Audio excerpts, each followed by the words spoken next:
É sabido que no Brasil nós temos aproximadamente 1.500 cursos de direito. 1.500 aproximadamente, né? 1.500 cursos de direito. O mundo inteiro somado tem 1.100 cursos de direito. Nós temos um número bem expressivo com relação ao número de cursos de direito do mundo. Hoje temos aproximadamente 1.200.000 advogados inscritos na ordem. Aproximadamente 1.100 estudantes de direito matriculados em algum desses cursos.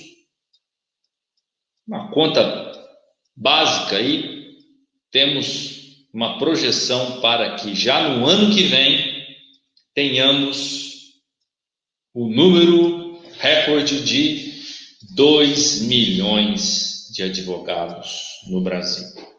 2 milhões de advogados no Brasil.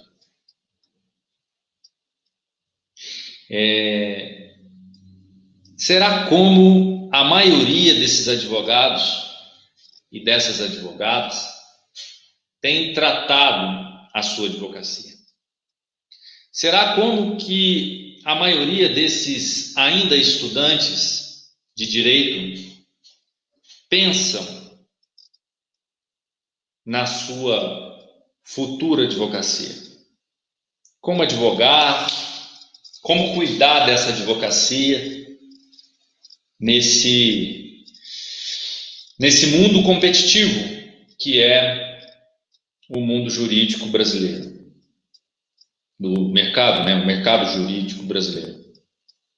Bom, dá para ter uma noção de como a maioria, né? Aqui nossa função não é individualizar, obviamente, né?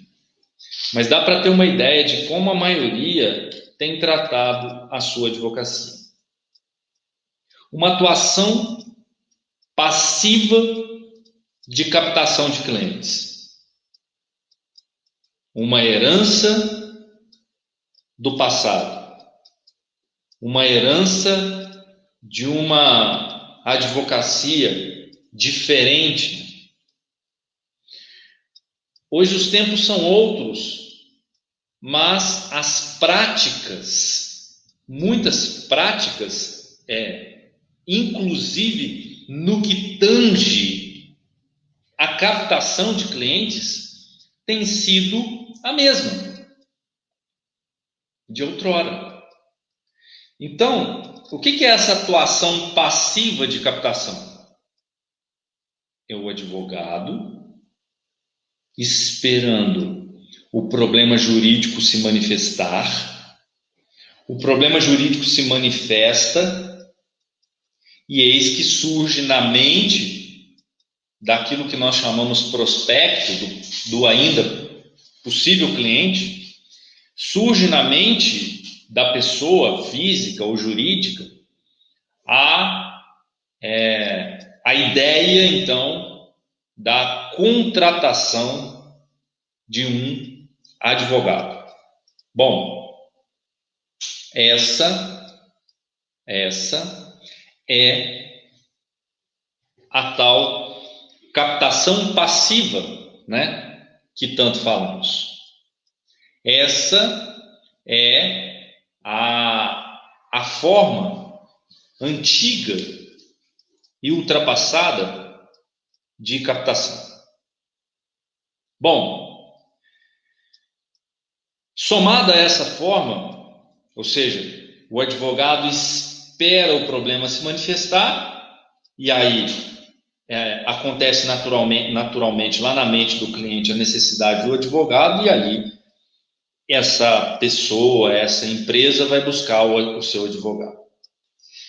Somado a essa atuação passiva, que já vem em desuso há muito tempo, o advogado, observando ali a dificuldade de captação, ele faz um pouco de atividade, ele sai um pouco da passividade e faz um pouco de atividade no que nós chamamos de network.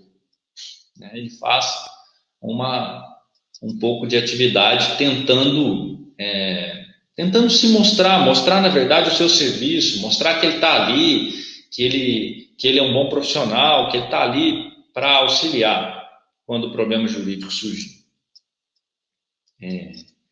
Mas tanto a atuação passiva como esse network, eles se assentam, eles estão fundamentados, ou seja, o advogado que faz esse network ou que tem essa atuação passiva, na maioria dos casos, ele tem um único foco: problema jurídico, processo extrajudicial ou judicial. Esse é o grande foco da maioria, aí aproximadamente 90% desses hoje 1.200.000 advogados que atuam no mercado jurídico brasileiro. Bom, nada de errado com isso. Não há ilegalidade, não há nada de errado com isso. O problema é que isso era um movimento da advocacia da década de 70 e 80. Exatamente o que faziam os advogados no passado. Só que já se passaram 30, 40 anos. E a maioria repete a mesma estratégia. Tem alguma coisa de errado, né? Se existe um fato que é incontestável, é que o mundo está em evolução. A advocacia faz parte do mundo, logo, a advocacia está em evolução. Ou não? Um dia, lá nos primórdios da minha advocacia, eu cheguei a culpar o número de advogados também. Um dia eu cheguei a pensar que os meus resultados, eles eram infrutíferos em razão do número de advogados. Cheguei a culpar a faculdade que eu me formei. Cheguei a dizer que a qualidade do ensino não atendia os meus anseios e por isso, e talvez por isso eu não tivesse tantos resultados.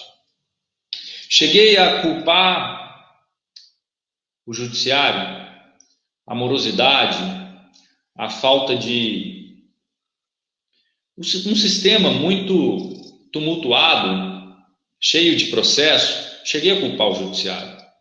Cheguei a achar que o judiciário era também o responsável pelos meus pífios resultados naquele momento. Até que um dia encontrei um colega que eu sabia que havia se formado numa faculdade que, na minha visão, no meu ponto de vista, era inferior à que eu havia me formado. E a gente não se via há um bom tempo. E ali nós sentamos para tomar um café e conversando, e ele começou a dividir comigo uma alegria que eu não tinha. Ele começou a dividir comigo resultados que eu não tinha. E a conversa, que era prevista por uns 30 minutos, durou quase 3 horas. E eu fiquei impressionado com aqueles resultados que eram tão distantes dos meus. E eu tinha os meus pontos de vista. Eu tinha as minhas análises. Eu tirava as minhas conclusões com base nos meus pontos de vista. E aí eu fiz a seguinte pergunta para ele, né? Qual o segredo? Por que você ganha tanto dinheiro na advocacia? Né? Porque para mim, naquele momento, ter resultados satisfatórios na advocacia era algo muito distante. Principalmente para quem advogava no interior. Mas ele também advogava no interior. Ele não fazia parte de um grande escritório de advocacia. Ele era o dono do próprio escritório.